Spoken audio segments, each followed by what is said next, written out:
Дошым кыздарымды сөгөт, баштарына чабат. Не кылайын, кеңеш берип коюңузчу Алла үчүн. Алла.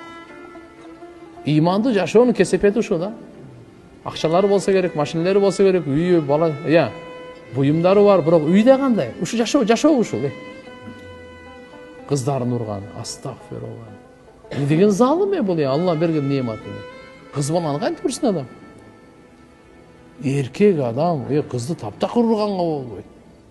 Балдарда hem кичине андай мындай деп чимче-пумчу кичине аз-аз неме кылып коесуң. Кыз балага жок. Кыз балага энеси кичине чимче уруп койсун, атасы вообще кол көтөрбөсүн айтып койгон. Вообще болбойт буга.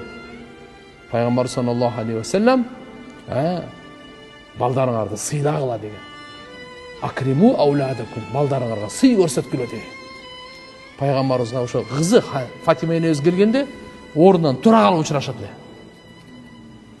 Пайгамбар ол ордунан тура калып учурашат эле. Туруп пешенесинен өбөт эле, кызым деп. Отургузат эле. Фатима энебиз. Сапардан келгенде пайгамбарыбыз биринчи мечитке келет эле, мечиттен кийин биринчи Фатима энебиздин үйүнө барат эле.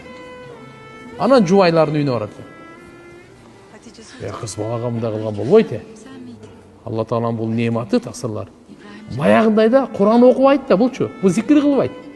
Бул намаз окубайт, бул мечитке илимге келбейт. Мына окшогондор кылат да мунучу. Кичине мындай чөйрөгө келсе жүрөгү жумшай беле дейсиң да. Даватка чыгып кичине жүрөгүңдү жумшартпайсыңбы? Өлүк жууп, бала чакаңа машалла деп, я Алла, Алла Таалам ушуну берди, мен белимен чыккан кыздар ушулар деп.